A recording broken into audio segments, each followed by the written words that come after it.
Assalamualaikum warahmatullahi wabarakatuh.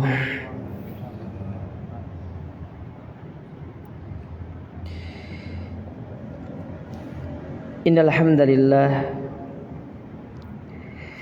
nahmaduhu wa nasta'inuhu wa nastaghfiruh wa na'udzu billahi min shururi anfusina wa min sayyiati a'malina. من يهده الله فلا مضل له ومن يضلل فلا هادي له واشهد أن لا إله إلا الله وحده لا شريك له واشهد أن محمدا عبده ورسوله أما بعد فإن أصدق الحديث كتاب الله وخير الهدى هدى محمد sallallahu alaihi wa ala alihi wasallam wa syarrul umuri muhdatsatuha fa inna kulla muhdatsatin bid'ah wa kulla bid'atin dhalalah wa kulla dhalalatin finnar. Masyiral muslimin wal muslimat, para ikhwan dan akhwat, para jamaah yang semoga senantiasa dirahmati dan dimuliakan oleh Allah. Alhamdulillah, puji dan syukur kita panjatkan kepada Allah Subhanahu wa taala atas limpahan nikmat, hidayah, taufik serta karunia-Nya, sehingga pada kesempatan malam hari yang berbahagia ini kita kembali dipertemukan oleh Allah Azza wa Jalla di tempat yang mulia ini, di salah satu di antara rumah-rumahnya, di dalam salah satu taman di antara taman-taman surga yang ada di dunia. Dan insyaallah kita akan kembali melanjutkan kajian kita dari sebuah risalah yang ditulis oleh Syekh Abdul Muhsin Ibn Hamad Al-Abbad Al-Badr hafizahullahu ta'ala, yang berjudul Rifqan Ahlas Sunnati bi Ahlis Sunnah, lemah lembutnya Ahlus Sunnah terhadap sesama Ahlus Sunnah, atau lembutnya dakwah Ahlus Sunnah. Terakhir kita membahas bab yang berkaitan dengan hifdzul lisan minal kalami illa fi khairin, yaitu menjaga lisan dan menggunakannya untuk perkataan-perkataan yang baik. Dan terakhir kita membawakan firman Allah Subhanahu wa taala di dalam Al-Qur'an, di mana Allah taala berfirman, wala taqfu ma laisa laka bihi ilm. Janganlah kalian mengikuti sesuatu yang kalian tidak punya ilmu tentangnya. Inna sam'a wal basara wal fuad kullu ulaika kana anhu mas'ula. Karena pendengaran, penglihatan dan hati semuanya akan ditanya oleh Allah Ta'ala di hari kiamat. Jadi apa yang kita ucapkan, yang kita keluarkan dari lisan, itu tidak akan ditanya oleh Allah Ta'ala kepada lisan kita, tapi yang akan memberikan persaksian adalah telinga kita, mata kita, dan hati kita kelak di hadapan Allah Subhanahu wa ta'ala. Tapi sekarang kita lanjutkan. Dikatakan oleh Syekh Abdul Muhsin hafizahullahu ta'ala membawakan hadis Nabi SAW yang diriwayatkan oleh Imam Bukhari dan Imam Muslim. Ya, Imam Muslim, lebih tepatnya yang diriwayatkan oleh Imam Muslim, dan juga datang dari jalur yang lain yang dibawakan oleh Imam Al-Bukhari. Taib. Dikatakan di sini wa an Abi Hurairah radhiyallahu taala anhu qala, dari Abu Hurairah, semoga Allah meridhai beliau. Abu Hurairah nama aslinya adalah Abdurrahman ibn Sakhr ad-Dawsi.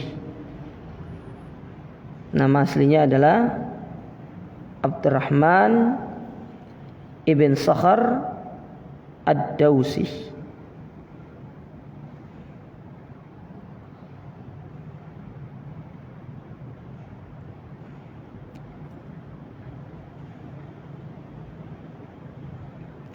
Taib. Apa kata Abu Hurairah? Qala Rasul sallallahu alaihi wasallam. Bahwasanya Rasulullah sallallahu alaihi wa ala alihi wasallam bersabda, "Innallaha yardha lakum thalath wa yakrahu lakum thalathan." Sesungguhnya Allah itu ridha terhadap kalian atas 3 perkara dan membenci atas kalian 3 perkara. Jadi Allah itu ridho kepada kita kalau kita melakukan 3 perkara ini, dan Allah membenci kita kalau kita melakukan ketiga perkara yang sebaliknya. Apa yang Allah ridhoi? Yardha lakum an ta'buduhu wa la tusyriku bihi syai'a. Yang pertama, Allah ridho kalau kita itu mentauhidkannya dan meninggalkan perbuatan syirik. Dari sini kita bisa tahu cara mendapatkan ridha Allah itu salah satunya dengan mentauhidkan Allah. Paham sampai sini siapa ya? Jadi cara untuk bisa mendapatkan ridha Allah salah satunya adalah dengan kita mentauhidkannya. Sebaliknya, berbuat syirik kepada Allah sama halnya dengan kita menjauhkan diri kita dari ridhonya. Makanya orang-orang yang berbuat syirik tidak diridhoi sama Allah. Kalau Allah tidak meridhoinya, itu akan berdampak kepada segala kegiatan dan aktivitas dia, termasuk waktu yang dia gunakan, tidak ada keberkahan di dalamnya.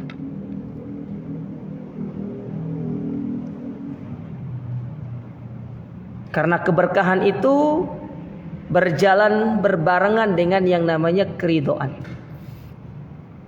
Kalau Allah sudah ridho kepada kita, waktu kita berkah, kehidupan kita berkah, segala kegiatan-kegiatan yang kita lakukan semuanya itu diberkahi oleh Allah Subhanahu wa taala. Maka jangan berbuat syirik. Dan lawan dari syirik ini yaitu bertauhid. Kita bertauhid dan meninggalkan perbuatan syirik. Jadi enggak cukup kita belajar tentang tauhid, pembagian-pembagian tauhid, tapi juga harus belajar lawannya, yaitu syirik dan pembagian-pembagian kesyirikan. Sebagaimana dikatakan oleh Hudzaifah ibn Yaman radhiyallahu taala an. Kata Hudzaifah, kana an-nasu yas'aluna Rasulullah sallallahu alaihi wasallam anil khair wa kuntu as'aluhu anis syarri makhafatan an tudrikani. Dahulu manusia itu bertanya kepada Nabi tentang pintu-pintu kebaikan. Bagaimana cara masuk surga? Apa amalan-amalan yang bisa menjadikan kita masuk surga? Kata Hudzaifah, aku beda. Aku justru bertanya sebaliknya, tentang perkara-perkara yang justru menyebabkan aku bisa masuk ke dalam api neraka. Apa tujuannya? Supaya aku bisa menjauhkan diriku dari perkara tersebut dan supaya aku tidak terjatuh ke dalam perkara itu. Karena banyak di antara kaum muslimin, karena mereka tidak paham tentang perkara-perkara syirik atau yang menyebabkan mereka terjatuh dalam perbuatan syirik, atau yang lebih parahnya menyebabkan mereka terjatuh ke dalam perkara yang bisa mengeluarkan mereka dari agama Islam, maka ternyata mereka itu pun melakukannya. Makanya kita kenal dengan istilah itu, ada orang kafir tanpa sadar. Tidak ngerti dia kalau itu ternyata perbuatan yang dilarang. tapi justru melakukannya.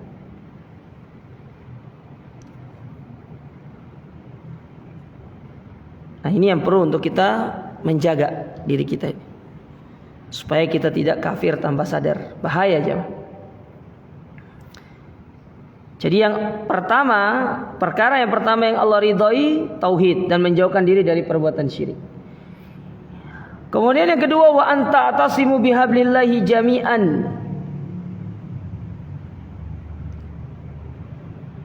Dan Allah itu senang kepada orang-orang yang berpegang teguh dengan agamanya, dengan tali agama Allah, itu Islam.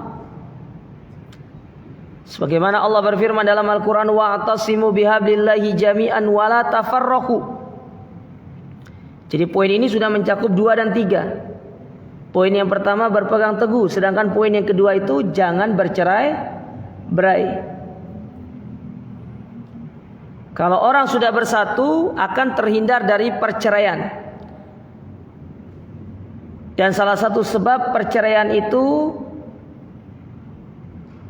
disebabkan ittiba'ul hawa, mengikuti hawa nafsu.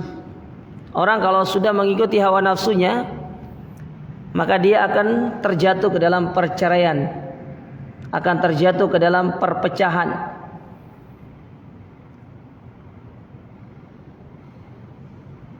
Makanya kita dilarang untuk bercerai-berai.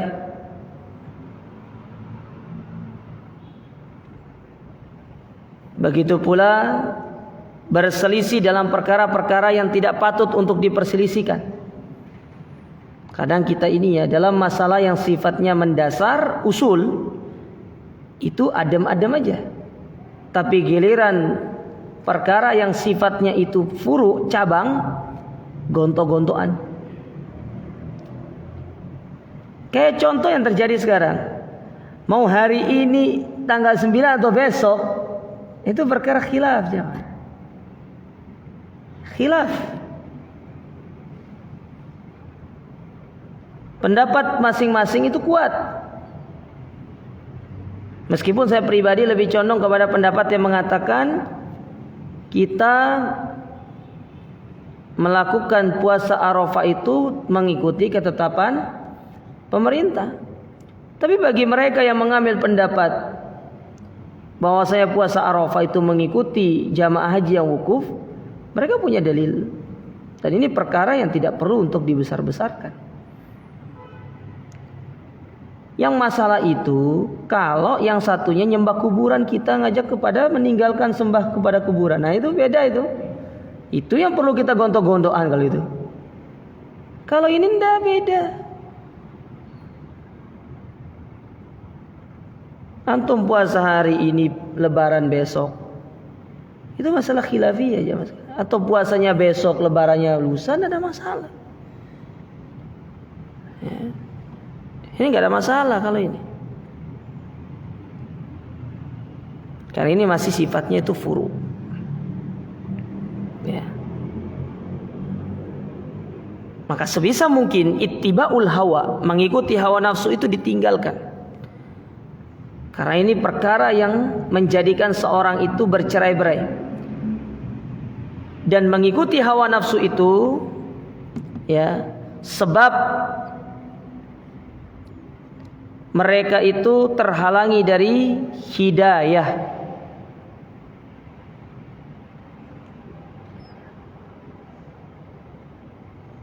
Terhalangi dari hidayah.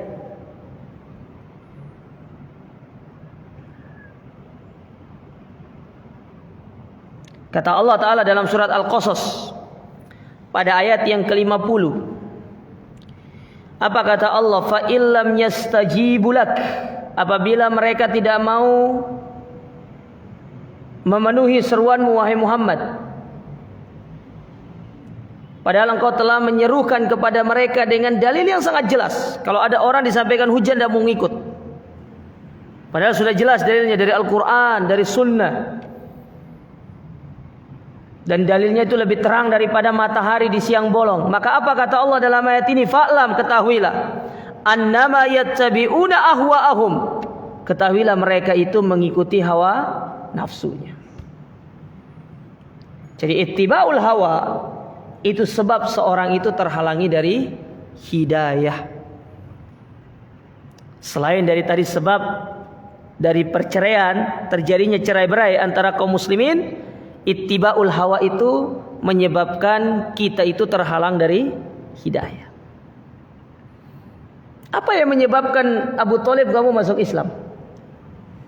Padahal sudah jelas dia mengatakan dalam syairnya, wa alimtu anna dina Muhammadin khaira adyanil bariyah. Aku tahu agama Muhammad itu adalah agama terbaik di atas muka bumi ini. Tidak pernah ada agama sebaik daripada agamanya Muhammad. Kalau bukan karena takut celaan dari kaumnya, niscaya kalian akan mendapati aku berada di atas agama Muhammad ini. Itu contoh Abu Thalib lebih mengikuti hawa nafsunya. Padahal secara fitrah dia menerima agamanya siapa? Muhammad tadi. Ini berat. Ittiba'ul hawa itu berat siapa? Perkara yang tidak bisa diremehkan. Antum pernah dengar seorang ulama yang bernama Abdullah Al-Qasimi? Seorang ulama yang terkenal. Bahkan dia sempat dijuluki sebagai Ibnu Taimiyahnya modern. Karena cara membantah orang-orang ateis dan orang-orang sekuler itu sangat luar biasa. Tapi kita nggak ngerti kehidupan akhir dari seorang. Dia meninggal dalam kondisi kafir, keluar dari Islam karena membela pemikiran ateis dan pluralisme. Apa sebabnya? Ittiba'ul hawa. Karena mengikuti hawa nafsunya, cinta terhadap seorang wanita yang menyebab dia berubah. Hawa nafsu itu berat. Ya. Makanya Allah Ta'ala mengingatkan kepada kita tentang hawa nafsu. Innan nafsa la'amaratum bisu. Jiwa itu selalu mengarahkan manusia kepada keburukan.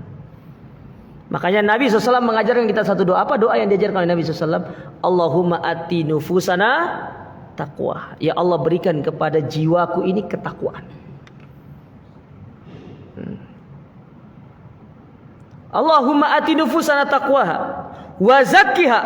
Bersihkan jiwaku itu dari segala hembusan-hembusan dari luar, bisikan-bisikan syaitan. Karena engkau adalah sebaik yang mampu memberikan kesucian terhadap jiwa tersebut. Anta waliyuha wa maulaha. Dan jadilah penolongku. Karena tidak ada yang bisa menolongku kecuali Allah Subhanahu wa ta'ala. Ini doa yang diajarkan oleh Nabi SAW kepada kita. Supaya kita berlindung dari yang namanya ittiba'ul hawa. Ya. Makanya Allah katakan dalam surat Al-Qasas tadi, fa illam yastajibu lak. Kalau mereka tidak mau mengikutimu, fa'lam annama yattabi'una ahwa'ahum. Mereka itu mengikuti hawa nafsu mereka. Lalu apa kata Allah melanjutkan ayat tersebut? Wa man adalla mimman ittaba'a hawahu bighairi huda minallah. Maka siapa yang paling sesat daripada orang-orang yang mengikuti hawa nafsunya? Sesat jangan. Ya. Nah, ini sebab di antara sebab kita itu bercerai-berai juga. Lalu apa kata Nabi SAW? Wa yakrahu lakum qila wa qal. Lalu Nabi mengatakan Allah itu membenci kepada kalian yang pertama qila wa qala. Katanya. Agama itu tidak boleh dengan katanya. Agama itu dalil Al-Quran, Sunnah, sesuai dengan pemahaman salaful ummah, itu agama. Makanya fanatik itu bukan kepada ustadz, bukan kepada kiai, bukan kepada syekh, bukan kepada ulama. Fanatik itu kepada dalil. Kalau ulama berada di atas dalil yang benar, kita ikuti. Tapi kalau mereka salah, ada kewajiban kita untuk meluruskan. Karena apa yang keluar dari ulama itu tidak seperti apa yang keluar dari lisan Nabi SAW. Yang keluar dari lisan Nabi wahyu. Sementara yang keluar dari lisan para ulama, namanya manusia bisa saja terjatuh dalam kondisi zallatul lisan. Lisan mereka itu tergelincir. Bisa salah. Ya. Mereka bisa salah, bisa benar. Makanya Nabi mengatakan finishtahadal hakim fa asaba falahu ajran wa in akhtaha falahu ajrun wahid.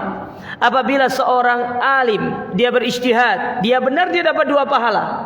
Tapi kalau dia salah dia dapat 1 pahala. Contoh ulama yang menyimpang, ada penyimpangannya. Imam Ibnu Hajar Al-Asqalani, beliau punya penyimpangan dalam tauhid asma wa sifat. Tapi penyimpangan beliau tidak menyebabkan beliau keluar dari ahlu sunnah.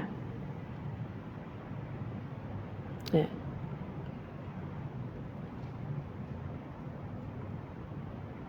Kayak Nabi SAW ketika mengatakan para sahabat, "Uktub, tulis. Ma kharaja min hadza illa haq." Tidaklah keluar dari sini itu kecuali kebenaran. Karena Allah memberikan sebuah legalitas kepada Nabi. Wa ma yantiqu anil hawa in huwa illa wahyun yuha. Nabi itu kalau berbicara dengan wahyu, bukan dengan hawa nafsunya. Dalam surat An-Najm. Kalau kita dengan apa? Hawa nafsu kalau kita. Sok tahu kalau kita, sotoy. Ya. Sok tahu, terus apa lagi itu? Pingin terlihat pintar, tapi pada hakikatnya menampakkan kejahilan. Makanya apa kata para ulama kita, man kasura kalamuhu kasura khuta'uhu. Orang yang banyak ngomong banyak salah. Tapi mau ngomongnya itu bukan pada tempatnya ya. Tapi kalau dia berbicara sesuai dengan bidangnya itu beda hal. Ini enggak. Dia orang peternakan tapi ngomong masalah kesehatan. Atau dia orang peternakan ngomong masalah agama, banyak salahnya. Ya. Seorang itu harus berbicara sesuai dengan fannya. Fan itu spesialisasinya. Ya. Contoh aja, dokter spesialis penyakit dalam. Lalu yang kedua, dokter spesialis THT misalkan. Antum memeriksa tentang keluhan yang terjadi di dalam penyakit di dalam tubuh antum ini. Antum datanya kemana? THT atau penyakit dalam? Penyakit dalam. Antum memeriksa mata, ya datanya ke dokter spesialis mata, bukan dokter spesialis kelamin. Ya. Yang ada dia kan berbicara sesuai dengan kemampuannya. Contoh dalam urusan dunia saja kita harus butuh kepada ahlinya, biar nggak salah dalam mendiagnosa, apalagi dalam urusan akhirat. Artis kok dijadikan ustadzah, mantan pemain film jadi ustadzah. Tahu kan siapa itu? Itu tuh. Ya. Ya akhi. Karena memang kita harus tanam, perlu difahami ya. Gerbong agama itu adalah gerbong yang paling gampang untuk menaikkan elektabilitas. Iya. Gerbong agama. Orang kalau sudah berbicara agama, apalagi dia punya retorika yang bagus, besoknya jadi ustadz dia tuh. Serius. Karena kita tidak punya standar yang tinggi dalam menilai seorang ini jadi ulama atau bukan. Coba lihat Saudi, nggak semua orang bisa berceramah di Masjid Nabawi dan Masjidil Haram. Orang-orang terpilih. Nggak semua. Coba lihat. Dari sekian banyak doktor yang lulusan Madinah yang ada di Indonesia, apakah semua berbicara di Masjid Nabawi? Tidak. Hanya orang-orang dipilih. Ya, mereka orang-orang pilihan. Tapi coba kalau sudah sampai Indonesia, wah, yang nggak jelas track recordnya itu jadi ustadz. Subhanallah. Itu yang pertama, qila wa qol. Jadi nggak boleh agama itu katanya, harus jelas dalil. Anda mengamalkan amalan ini, dalilnya mana? Oh, kata Kiai Sahon nggak boleh, kata Kiai itu. Dalil Al-Quran, Sunnah. Nah kalau ditanya apa hukum puasa, wajib. Kata siapa? Kata Allah. Katakan seperti itu. Bukan kata Ustadz Gema. Siapa Ustadz Gema itu? Enggak terkenal.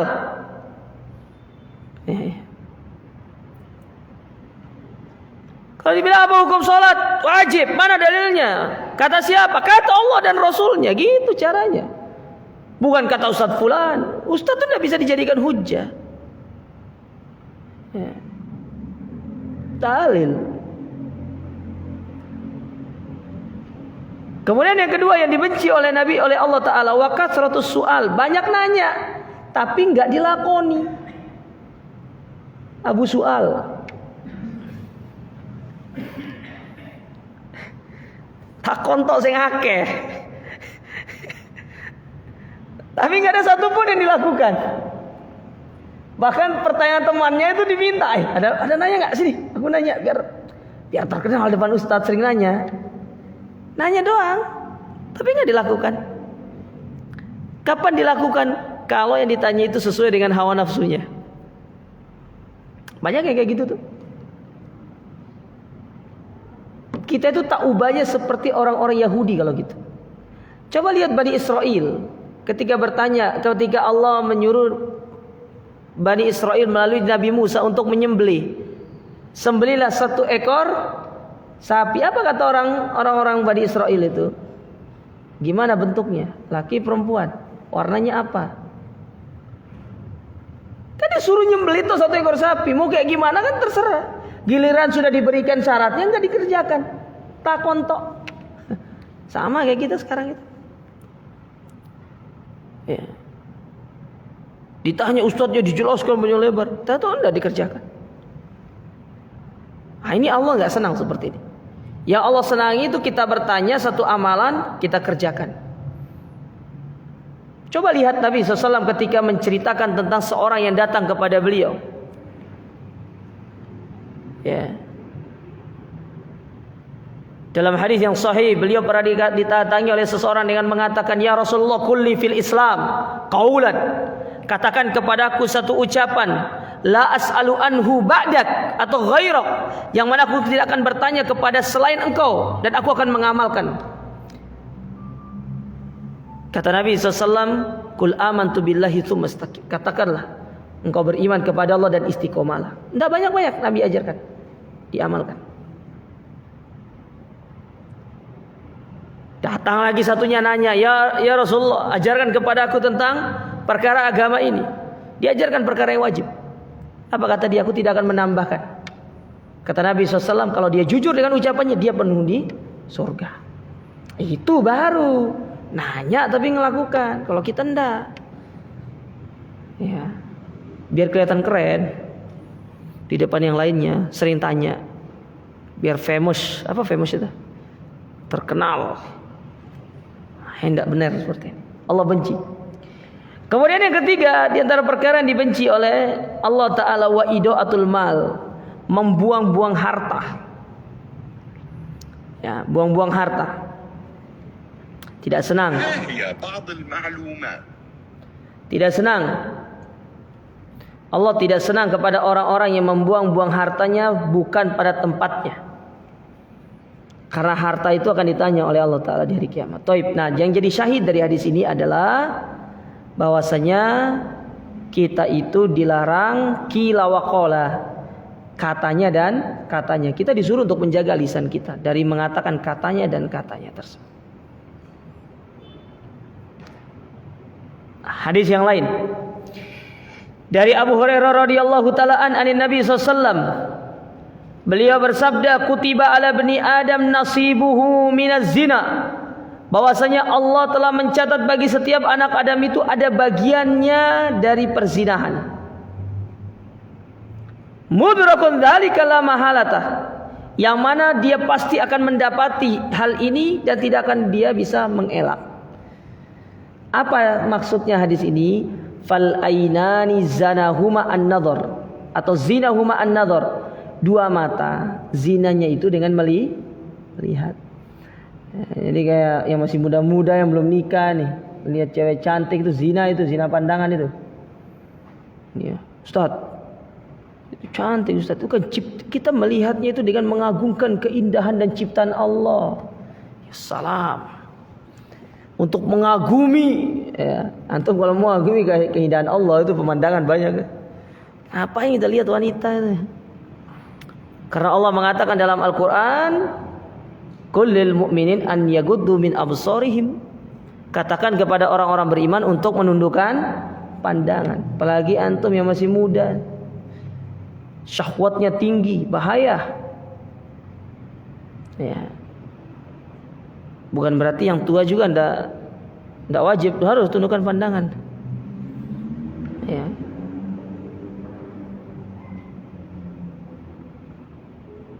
Yang kedua, wal udunan, dua telinga, zinahuma al-istima'.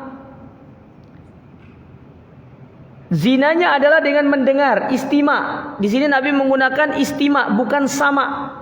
Kalau sama itu adalah mendengar tapi tidak sambil menghayati. Kalau istima', mendengar tapi dibarengkan dengan penghayatan. Ada orang masuk ke pusat perbelanjaan, dengar musik. Kalau sekedar dengar ya tanpa dibarengi dengan kaki yang goyang-goyang, atau mungkin ada tangan yang gini-gini, atau mungkin kepala yang melakukan stripping, itu namanya sama. Dengar tapi kalau pas lagi makan di tempat makan atau masuk ke pusat perbelanjaan, tiba-tiba operatornya nyalakan musik, langsung lagu zaman biyen nih, langsung ikuti segala macam, ini kepalanya ya nikmati. Itu namanya istima', dan ini dosa. Kalau yang pertama enggak dosa. Sama itu enggak dosa, tapi istima' yang dosa. Kenapa istima' dosa? Karena di dalamnya ada al-istimta', karena ada kenikmatan yang ingin dia dengar. Iya. Makanya Imam Syafi'i kalau masuk pasar itu ditutup telinganya. Karena kalau sudah masuk susah keluar. Kalau kita bukan tutup telinga, buka telinga kalau kita. Ya. Sama seperti orang ketika mendengar ada orang yang sedang menggibah, dia hanya mendengar tapi tidak masukkan ke hati. Itu sama. Tapi kalau dia omongkan? Dia ngomong, saya mau dengar dulu nih. Itu istima' namanya gitu. Itu dosa kalau itu. Ya. Jadi zinanya telinga itu dengan mendengar. Termasuk mendengar gibah. Ya. Wal lisanu zinahul kalam. Adapun lisan, zinanya adalah berbicara. Yaitu membicarakan pembicaraan yang tidak pantas. Masuk ke dalam kategorinya yaitu menyampaikan perkara yang menyimpang dari syariat, atau menggibah dengan lisannya, tidak boleh. Itu bagian daripada perzinahan lisan. Membicarakan aib orang lain, istitalatur rajuli fi irdi akhi, merobek-robek dan mencabik-cabik kehormatan saudaranya dengan lisannya. Kata seorang penyair, jarahatus sinan lahut ti'am. Luka yang disebabkan karena pedang itu bisa sembuh. Tapi luka yang disebabkan karena lisan sampai mati biasanya nggak sembuh-sembuh. Betul gitu kan? Antum bayangkan lisan itu jamaah sekalian ya, lebih tajam daripada pedang itu. Pedang itu hanya menggores, bisa sembuh seiring berjalannya. Tapi kalau sudah lisan yang berbicara, fitnah, caci maki, apalagi menggelari saudara-saudara dengan gelaran yang tidak baik, menggibah saudaranya, berat ini.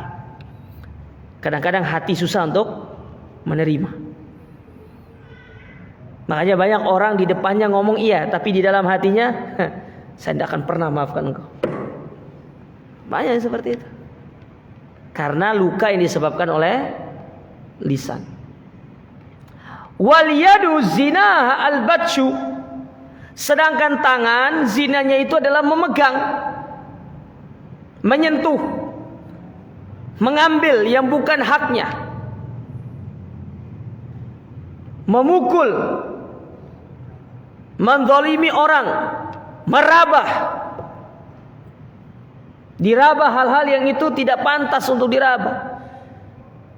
Kayak pemuda memegang tangan perempuan yang bukan mahramnya, tidak boleh. Kalau antum ingin pegang tangannya, nikah dulu, akad dulu.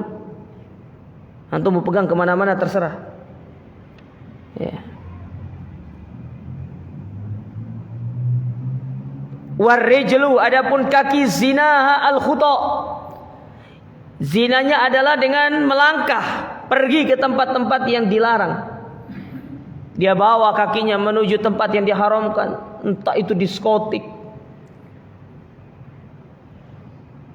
bar, tempat-tempat naudzubillah seperti tempat-tempat prostitusi misalkan, naudzubillah.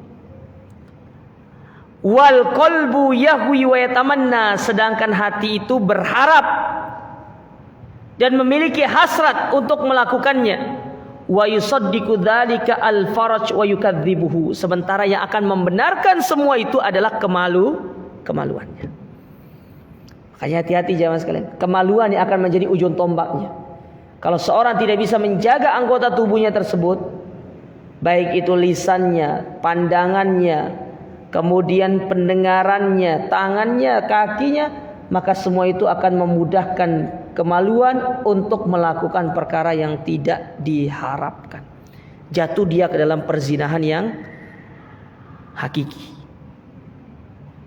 Naudzubillah. Makanya kenapa Allah menyuruh kita untuk menundukkan pandangan dan menjaga pandangan kita, menjaga segala aktivitas dari anggota tubuh kita. Karena itu bisa menjadi sebab kita terjatuh dalam perbuatan zina. Nah, yang menjadi syahid di sini lisan. Lisan itu zinanya dalam bentuk berbicara.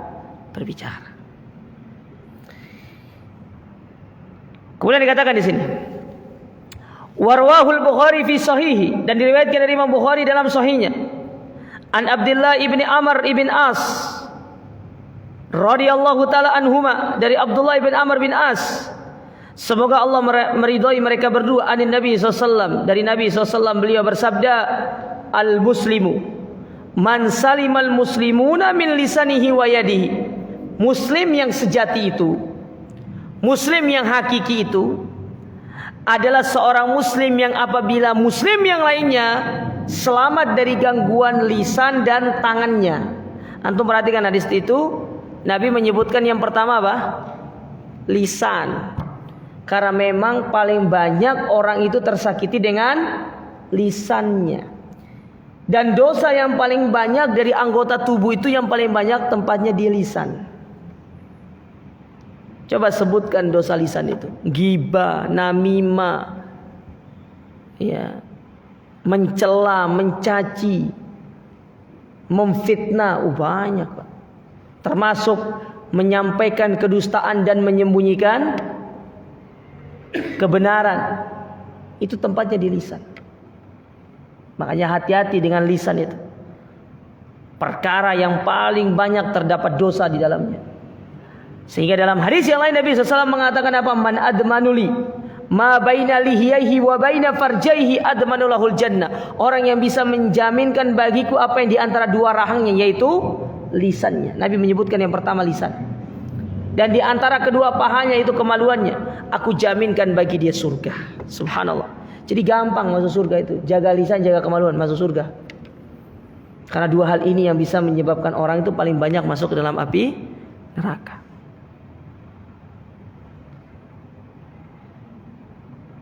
Apalagi dengan fenomena sekarang itu. Kita itu ya, setiap hari itu tidak ada hari tanpa komentar. Lama-lama kayak komentator bola. Lihat komentator bola itu 45 menit komentarnya. Jadi 2 kali 45 menit komentar dia. Tapi coba disuruh main, gak bisa dia. Jago komentar. Ya kita perhatikan nomor 9 menggocek bolanya gitu kan. Komentar jago dia. Tapi coba suruh main, gak bisa dia. Kita tuh kayak gitu sekarang, banyak komentar. Maka saya ingatkan dengan sabda Nabi SAW. Kata Nabi SAW, min husnil islamil mar'i tarkuhu ma la ya'ni. Baiknya Islam kita itu jamaah, meninggalkan yang tidak bermanfaat. Masuk ke dalamnya, kata Syekh Muhammad bin Shalih Al-Utsaimin, termasuk meninggalkan obrolan-obrolan yang tidak bermanfaat. Kalau nggak ada manfaatnya, nggak usah dikerjakan. Apa manfaatnya? Apalagi ini menggibah orang, waduh, parah, mencaci maki orang, memfitnah, menggunakan lisannya dengan menebarkan syubhat. Hati-hati, orang-orang seperti ini tanggung jawabnya besar di hadapan Allah Subhanahu wa taala. Kata para ulama, satu orang aja kita sesatkan itu sudah harus menjadi sebuah ketakutan dalam diri kita. Bagaimana sekarang kalau yang kita sesatkan itu seluruh warga Indonesia dengan lisan kita. Apalagi yang berprofesi ataupun dia itu sebagai seorang dai yang didengar ucapannya.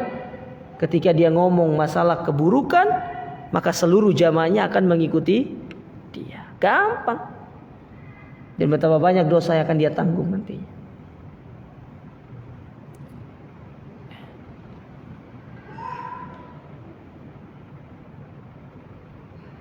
Ada orang mampu jaga tangannya untuk tidak mengambil yang bukan haknya. Ada orang mampu menjaga kakinya untuk tidak berjalan ke tempat-tempat yang diharamkan. Ada orang mungkin mampu menjaga telinganya, mampu menjaga matanya. Tapi ada sebagian orang atau bahkan sebagian besar kaum muslimin tidak mampu menjaga lisannya. Paling nggak kita harus belajar.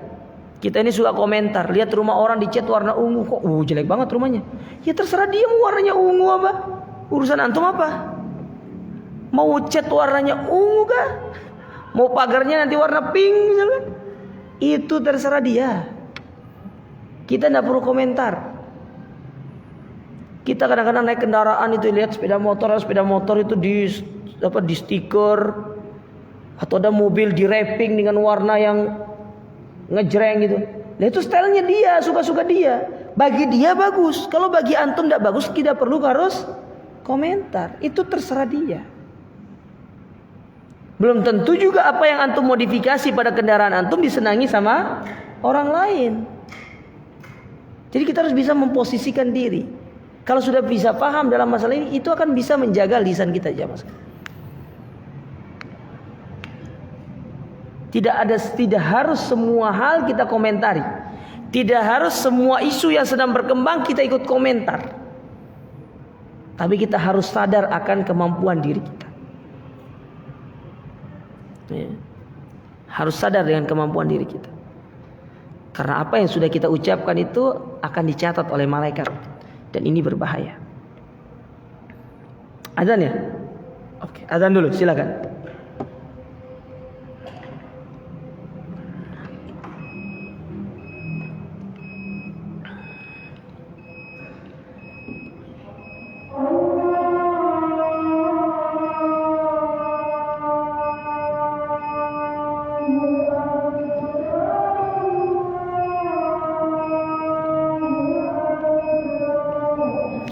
Allahu Akbar.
Asyhadu an la ilaha illallah.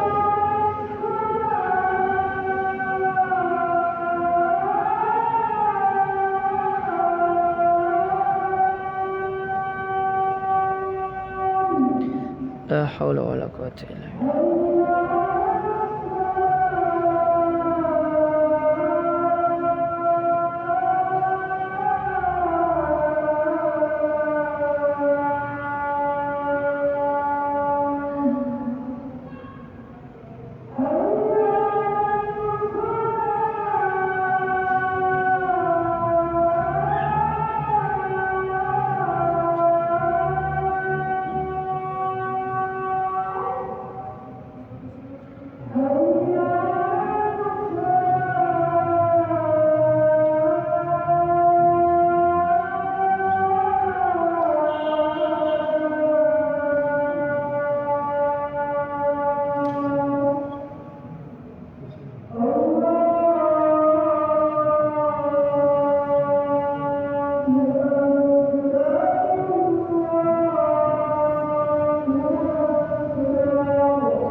La ilaha illallah. Allahumma rabb hadhihi da'wati tammah. Salatul qa'imah ati Muhammadin sallallahu alaihi wasallam.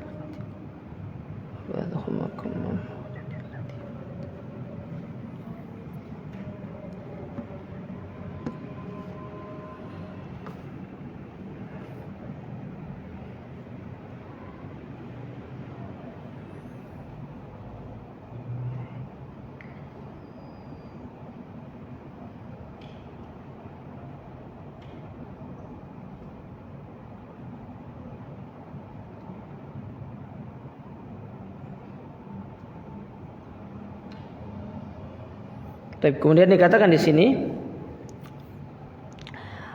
warawahu Muslim bi sahihi, dan diriwayatkan di dalam Muslim dalam sahihnya dengan lafaz yang berbeda, anna rajulan sa'ala Rasul sallallahu alaihi wasallam, bahwasanya Nabi SAW atau Nabi SAW pernah ditanya oleh seseorang, ayul muslim khairun, siapakah muslim yang paling baik? Qala, maka Nabi mengatakan, man salimal muslimuna min lisanihi wa yadihi, yaitu orang-orang yang kaum muslimin yang lainnya selamat dari pengaruh lisan dan tangannya. Selamat dari pengaruh lisan dan tangannya.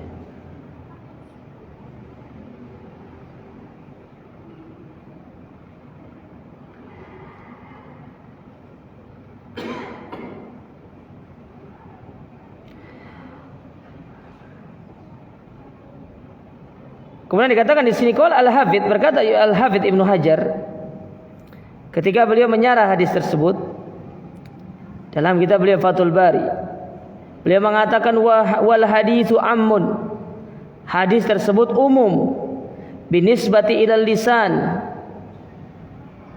dunal yad, terutama terkait masalah lisan, yang mana lisan itu disebutkan pertama kali, baru setelah itu tangan. Li'anna al-lisana yumkinuhu al-qaul fil madin wal mawjudin wal hadithin ba'd. Karena lisan itu dia mampu berbicara perkara yang telah berlalu, yang sedang terjadi dan yang akan datang. Maksudnya dia ngomong perkara-perkara yang masa lalu diomongkan,